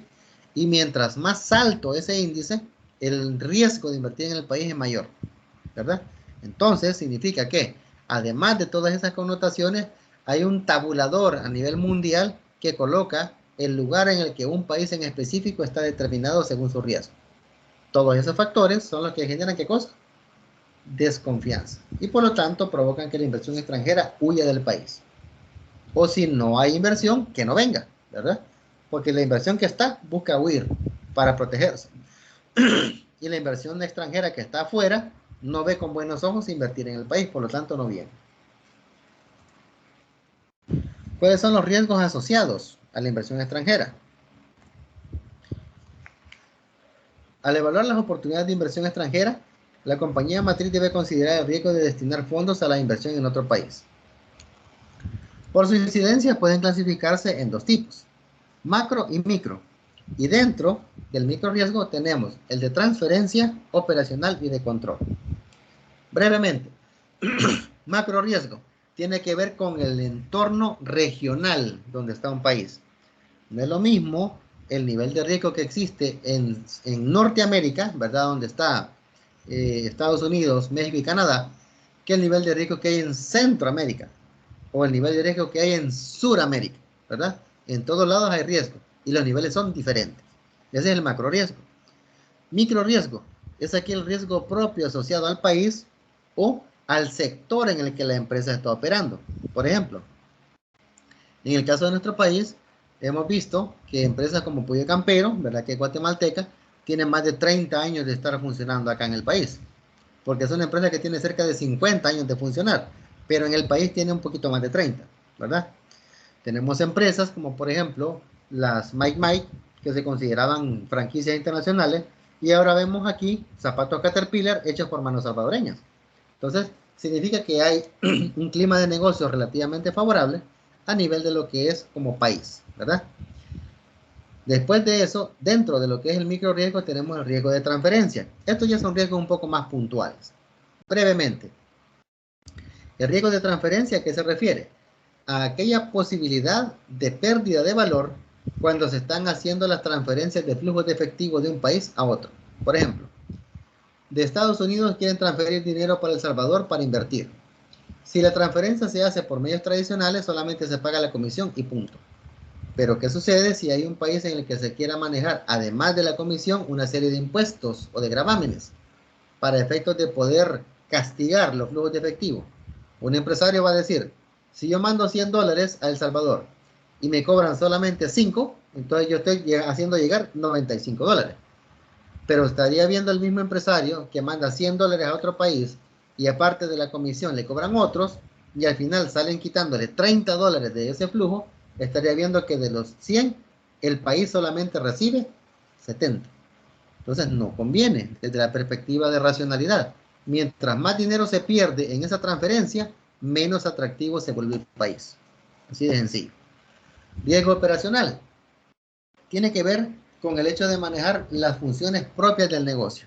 Es decir, tiene que ver con el hecho de que cómo el país maneja o considera algunos elementos propios de funcionamiento. Por ejemplo, ¿qué pasó con la Record? La empresa que se vio envuelta en el problema del escándalo por la cuestión de salud de las personas, por el envenenamiento por plomo. La empresa era una empresa fuerte, una empresa que estaba bien posicionada en el país. Pero ¿qué sucede? Cuando se empezaron a detectar esos problemas en cuanto al funcionamiento, se hicieron investigaciones y se detectó que había habido bastante negligencia de parte de la empresa. Entonces, producto del resultado de que tuvieron que cerrar las operaciones de Record, todas las demás empresas que estaban vinculadas a ese funcionamiento fueron estrictamente supervisadas. Otras se vieron obligadas a cerrar y otras tuvieron que elevar altísimos estándares de calidad para garantizar no tener ese tipo de problemas. ¿Me explico? Entonces, ese es un elemento de riesgo operacional. Y el tercero, el riesgo de control. ¿Con qué tiene que ver el control? Con la incidencia de los gobiernos en el funcionamiento de las empresas. ¿Qué pasó en Venezuela, por ejemplo, cuando tenía un par de años de haber asumido Nicolás Maduro? Decidió expropiar las empresas privadas de leche, comida, bienes y servicios básicos, etcétera, que funcionaban en Venezuela. Es decir, con militares armados llegaron a sacar a los dueños de esas empresas y solo dejaron trabajando al personal y el Estado asumió la dirección de las mismas. Ahora pueden ver ustedes en qué condición está Venezuela, ¿verdad? Producto de eso. Pero eso es un riesgo altísimo que suceda para que imagínense una empresa, ha invertido varios miles o quizás hasta millones de dólares montando un imperio, una empresa, un conglomerado, y que después venga el señor Estado y le diga muchas gracias por el trabajo, que le vaya bien. Entonces, ahí donde está el hecho, ¿verdad? De que se den ese tipo de cosas respecto al control. ¿Ah? ¿Cómo se fijan los precios en los activos cuando hay restricciones a la propiedad en los extranjeros? Porque lo que nos referíamos antes era de que las empresas extranjeras podían invertir en empresas del país destino, pero solo hasta cierto nivel, hasta cierto punto, para evitar que estas fueran expropiadas, ¿verdad? Como lo habíamos hablado. Entonces ahora, ¿cómo se fijan precios de los activos en ese tipo de restricciones? Las compañías con actividades sustanciales en el extranjero se enfrentan, entre otros, a los riesgos políticos y las fluctuaciones en el valor de divisas. Por ejemplo, Briley, que ya es un autor de textos de finanzas corporativas, ya para elementos de formación a nivel de maestría, maneja que el riesgo político es la posibilidad de que un gobierno extranjero hostil expropie una empresa, lo que les comenté que pasó en Venezuela, o no permita que las utilidades se saquen del país. Es decir, que todos los flujos que la empresa genera se queden en el mismo país y no se manden a la casa matriz o al país sede, ¿verdad?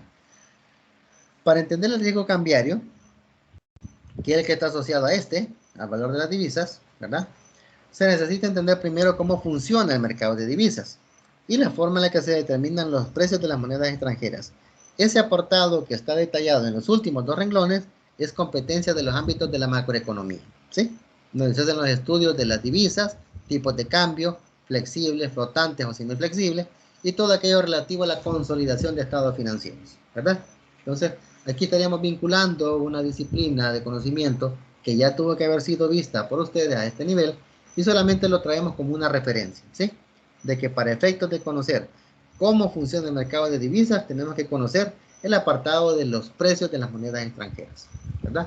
Porque en base a eso es que se hacen negocios. Porque en el cambio de valor o en el precio de divisa, en un momento particular puede haber ganancia o pérdida. Así de sencillo. Entonces, es necesario tenerlo presente.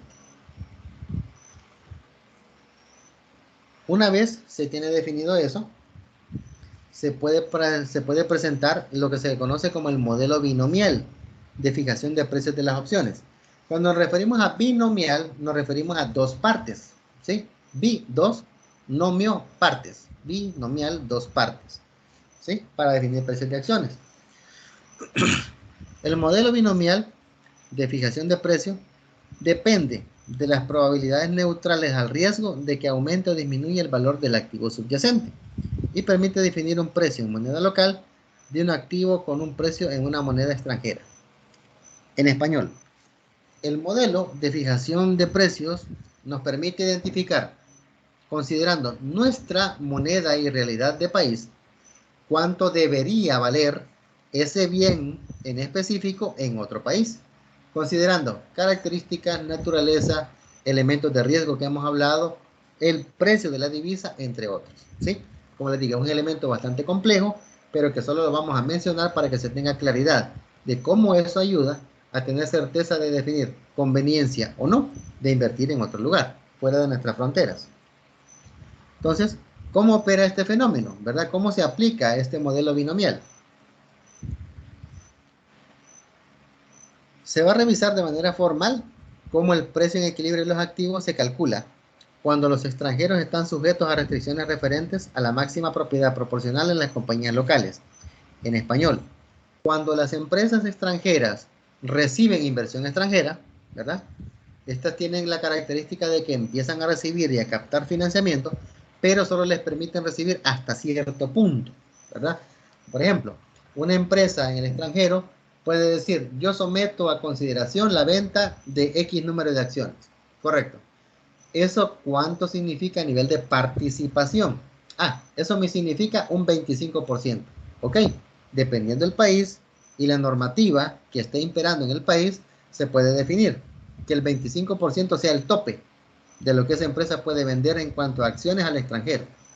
Otro país puede decir, se le permite vender hasta el 25% de sus acciones, pero a un solo comprador no le puede vender más del 5%. Significa que ese 25% se va a dividir entre 5 empresarios. ¿Me explico? Es decir, cada país va a tener su propia condición en términos de cómo evitar que las empresas nacionales sean expropiadas por capital extranjero. Entonces, retomamos lo que maneja Cheol como la fórmula, ¿verdad? Mediante esta ecuación. Aquí está en el apartado de los distintos componentes, ¿verdad? No vamos a entrar en detalle, porque la característica es que se dice que en el modelo anterior, las tasas de equilibrio de rendimiento dependen principalmente de, uno, la severidad de la restricción a la propiedad, lo que habíamos dicho, ¿verdad? ¿Qué normativa impera en el país? Dos, la capacidad de los inversionistas del país anfitrión para reproducir el portafolio de mercado internacional, utilizando activos nacionales, que se mide por el riesgo puro del mercado internacional, que serían estas variables de aquí. Estas variables de riesgo son las que tienen que ver con el riesgo de mercado internacional. Aquí están mencionadas. Son estas de aquí, ¿verdad? Entonces, en el caso especial de que el portafolio sustituya perfectamente, es decir, S el portafolio local y F el portafolio extranjero, tendremos que las variables se manejarían iguales, es decir, que estaríamos hablando con equilibrio. C o B, solo para adelantar, C o B tiene que ver con la covarianza, que es una fórmula estadística, que recordarán ustedes que la estadística permite identificar, basándonos en la media y en la desviación estándar, niveles de riesgo. Entonces, la covarianza es derivada de la varianza. Entonces, estos elementos, si se logra tener en equilibrio lo interno con lo externo, entonces hay equilibrio en el precio de ese bien. Pueden darse casos en los que probablemente los elementos del país local sean más débiles que los del país anfitrión. Por lo tanto, el país anfitrión tendrá un precio más fuerte para el activo. En este caso puede que no, y así sucesivamente, ¿verdad? Lo que está aquí, en el apartado de la forma. Entonces, el activo internacional se le fijará un precio como si los mercados mundiales estuvieran totalmente integrados, desde la perspectiva de ambos inversionistas, aun cuando esté vigente una restricción a la propiedad. Es decir, si se logra manejar que se equipare el riesgo entre el país sede y el país anfitrión, se podría manejar la tranquilidad, la certeza de que el precio del bien en cuestión va a reflejar todo el riesgo asociado al mismo, indistintamente sea del país sede o del país anfitrión. En esencia, esa es la utilidad de la fórmula que hemos hablado anteriormente y el beneficio del uso de la misma. Es complicado cuando estamos hablando de que hay monedas que presentan alta volatilidad, por ejemplo, con el caso de la moneda de Venezuela, ¿verdad? Que ha presentado una hiperinflación de que ahora alrededor de 25 centavos de dólar son más de 1 millón de bolívares, ¿verdad? Por el hecho de cómo ha estado incrementándose el valor de la moneda, ¿verdad? O en una situación distinta, por ejemplo, que un dólar se compare con un euro, ¿verdad? Que hay ocasiones en las que el euro se ha mantenido por arriba del valor del dólar, ¿verdad? Aunque ha habido algunas caídas por ahí, pero que es una moneda muy fuerte en relación al dólar. Entonces, hacer negocios entre Estados Unidos y Europa, por ejemplo, tendría una tónica muy diferente que la de Estados Unidos y Venezuela, por ejemplo, ¿verdad? Entonces, por ahí operaría el apartado del modelo binomial de precios. Las actividades de la semana, básicamente, ¿verdad? Las vamos a mencionar para después verlas en la plataforma. Una vez la evaluación en línea, ¿verdad? El cuestionario, la misma dinámica que las anteriores, ¿verdad? 30 ítems, de los cuales se les van a presentar 20 de forma aleatoria. Tienen un estimado de 50 minutos para resolverla en un solo intento. Y la selección correcta de respuesta te dará un total de 10 puntos. Y de ahí tenemos un foro, ¿verdad? Denominado Somos Iguales o Diferentes. Una actividad colaborativa. Y aquí vamos a manejar el apartado de asignación de trabajo grupal. Los grupos van a ser asignados aleatoriamente, ya están definidos en la plataforma, ¿verdad? Y para poder darles un detalle completo de lo que se tiene que hacer, vamos a manejar el apartado de el uso de la plataforma para que ustedes las puedan ver. Lo que decíamos, actividad 1, evaluación en línea. Es un examen a 10 puntos, 60 minutos según la plataforma, ¿verdad? Y el de la vista previa se despliegan ya las preguntas. Está habilitado desde ayer hasta el 17 de octubre a la medianoche, ¿verdad? Para que lo puedan hacer. Esa es la primera actividad. Y la otra, el foro, que como les mencioné, tenemos ya definidos en la plataforma el detalle de los grupos, la interacción, van a ser 13 grupos, ¿verdad? En los que va a haber interacción. De hecho, me alegro porque a estas alturas ya hay 3 grupos en los que hay una interacción, ¿verdad? para efecto de que dejen evidencia de la muestra de los contenidos, de los borradores, de las opiniones que presenten ahí, y la actividad en qué consiste. El tutor va a organizar aleatoriamente los grupos y va a asignar a cada uno un foro, donde podrán intercambiar información para la realización de la actividad, teniendo presente que es indispensable que cada participante deje evidencia de los aportes. Es decir, para que se considere completa la participación de cada uno en el foro, debe haber opinión, participación y el detalle relativo al producto que le está pidiendo. Después de haber dado lectura a los contenidos, cada integrante debe ingresar al foro, ahí está, y participar de manera individual dando respuesta a la pregunta. Es decir, la participación va a ser dar una respuesta puntual a la siguiente pregunta. Las estructuras de capital de las empresas nacionales son similares a las de empresas extranjeras. La respuesta que deben dar debe ser amplia, es decir, no redundante, por eso decía puntual. Debe ser amplia, bien fundamentada y con criterio propio. Es decir, ahí deben vincular, por favor, damas y caballeros, lo visto en clase, lo revisado en los materiales complementarios y su propia experiencia, ¿verdad? Las tres cosas se van a valorar en la opinión. Luego, de manera individual, los integrantes del equipo deben leer el aporte de sus compañeros. Es decir, si el compañero A hace un comentario, compañero B y C deben leer. Y después de leer, deben debatir en un promedio de 50 palabras por intervención, tomando en cuenta coincidencia, diferencia o contrapunto. Por ejemplo, compañero 1 emite una opinión, el compañero 2 dice, compañero, estoy de acuerdo con usted en este y este punto, pero discrepo en este y esto por tal y tal razón. Punto. Tercer compañero, yo estoy de acuerdo en lo que menciona el compañero 2, pero también estoy de acuerdo en lo que dice el compañero 1 en tal y tal cosa. Así, puntual, sin redundar e ir directamente al elemento que se está discutiendo. Seguidamente, resultado de respuestas y el debate, deben elaborar un mapa conceptual, en el cual van a destacar similitudes y diferencias de las estructuras de capital de empresas nacionales y extranjeras. Para elaborarlo, se sugiere utilizar SmartArt, que es el que ya tiene por defecto en Word, ¿verdad? O puede ser también, ya sea Ludichart, que es una aplicación gratuita, o también pueden utilizar este, ¿verdad? Que es el CMaps Tool, que es un software gratuito que pueden descargar para efectos de que puedan trabajar también sus mapas conceptuales. Ahí queda a criterio de cada quien, ¿verdad? En términos de cómo hacerlo. Pero finalmente, un integrante del grupo deberá compartir el mapa conceptual en este mismo foro. Sugerencia: si van a utilizar una aplicación o plataforma, por favor preparen el documento y generen guardarlo en dominio público. Es decir, que no tenga que estar pidiendo contraseña o estarse registrando en la misma plataforma, ¿verdad? Porque pueden haber trabajos excelentes, pero si no se pueden revisar, no se les puede poner nota. Entonces, se requiere que por favor tengan ese cuidado.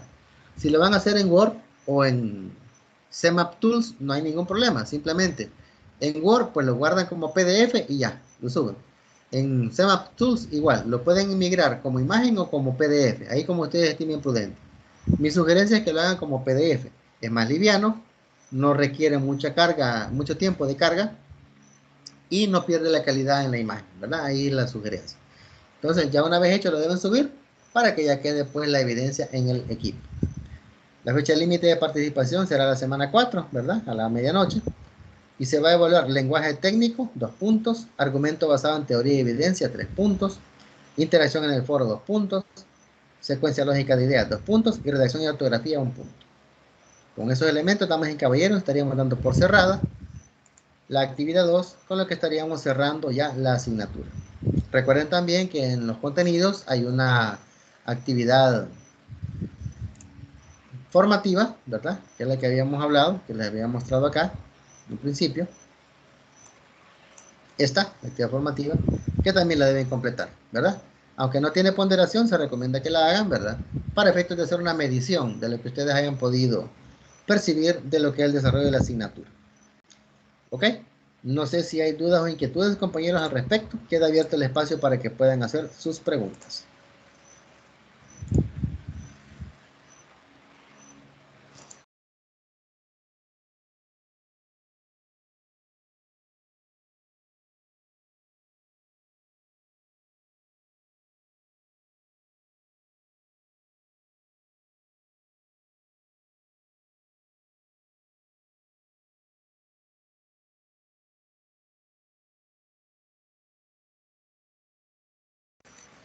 ¿Dudas o preguntas, compañeros?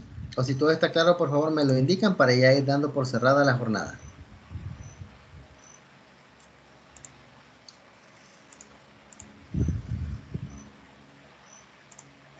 De mi parte, claro, licenciado. Perfecto, muchas gracias, Imari. ¿Alguien más?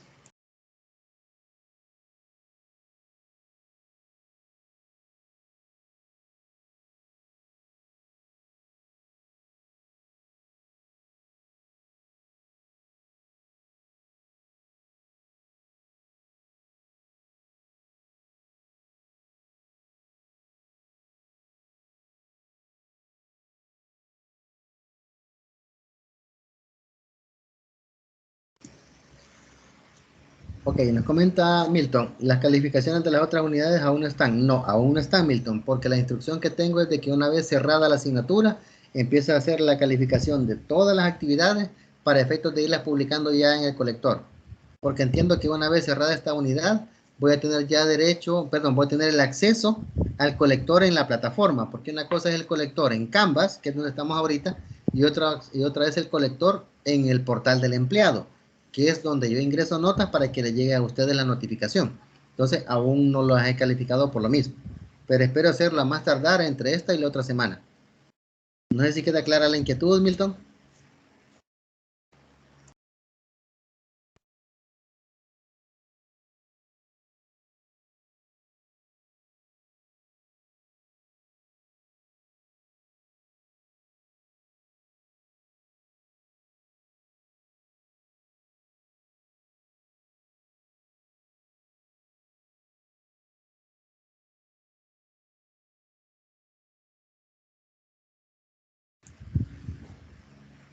Ok, vamos a ver, pensé que Milton nos iba a compartir algo, pero creo que no. Veamos.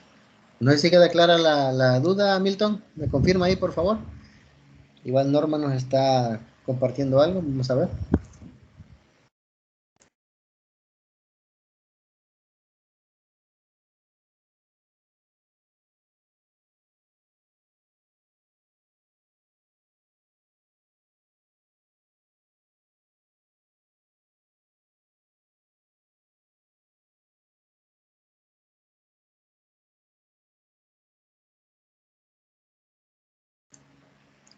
Veamos, Norma.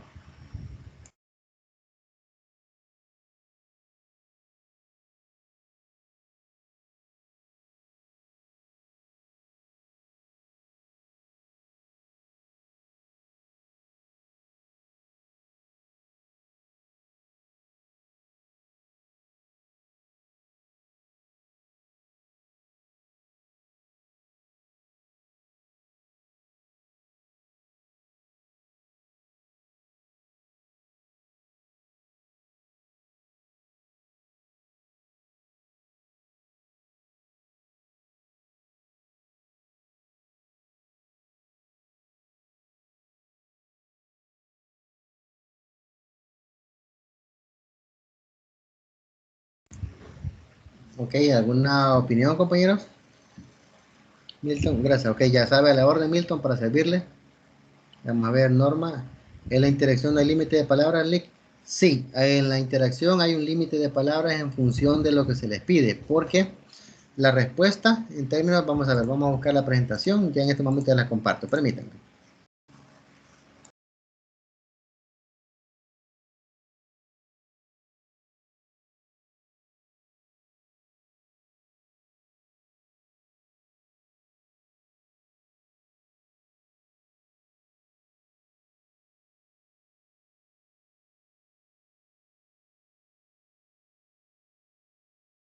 Okay, voy a compartir en este momento, veamos acá. Ok. Cuando se dé la respuesta a la pregunta, ¿verdad? La estructura de capital en empresas nacionales es similar a las extranjeras. La respuesta debe ser amplia, bien fundamentada y con criterio propio. De esto, en sí como tal, para la respuesta no hay un límite. Ahora, no creo que serían más de entre 50 y 100 palabras, lo más, ¿verdad? Lo más. Sin embargo, en la interacción, ¿verdad? Que es el apartado de leer el aporte y dar una opinión al respecto, definiendo si están de acuerdo o no, son 50 palabras máximo, ¿verdad? Es decir, recalcando, para la respuesta no se da un límite, pero deberían dar entre 50 y 100, ¿verdad? Ya para la interacción de la opinión que hay sobre el comentario que otro compañero ha hecho, 50, ¿verdad? 50 palabras. No sé si queda clara la inquietud, Norma. Ah, ok, pregunta, ¿en el mapa no hay límites? Sí, realmente no hay. Lo que se busca es de que el mapa tenga la vistosidad, tenga aquel elemento de creatividad y que llame la atención, pues, ¿verdad? Que realmente dé gusto revisar la información y que obviamente sea entendible, ¿verdad? Es lo que se pretende, ¿verdad? Norma, perfecto, Lick, gracias. Ok, ya sabe la orden, Norma, no hay ningún problema, perfecto. ¿Alguna otra inquietud, compañeros, o todo está claro?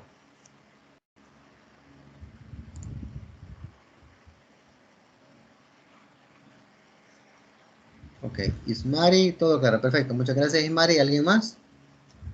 Vamos a ver, Norma. Todo claro, perfecto. Muchas gracias, Norma. ¿Alguien más?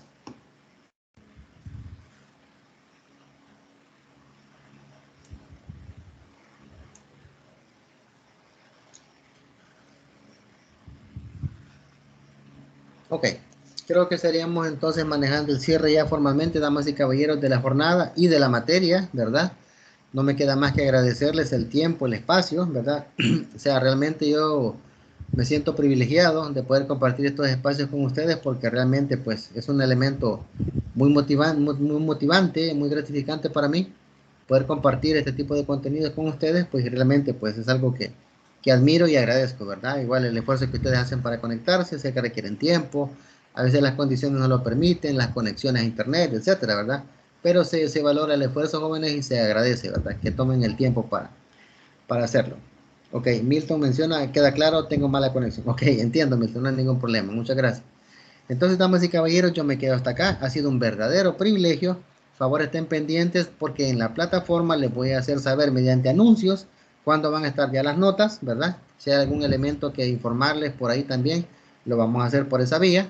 Porque sí, entiendo de que en la plataforma el anuncio sí es un despliegue que les llega a todos, ¿verdad? Sin ningún problema y en tiempo real. Entonces, favor estar pendientes, ¿verdad? Porque cambio o información que les haga saber para efectos de que estén enterados cuando hemos cerrado ya formalmente con lo de las notas. ¿Ok? Yo me quedo hasta acá, compañeros. Ha sido un verdadero placer y pues espero que podamos reunirnos de nuevo, ya sea en entornos de esta naturaleza o presencial, si los compañeros de la universidad pues me lo permiten, ¿verdad? Les agradezco, jóvenes. Ha sido un gusto. Hasta la próxima.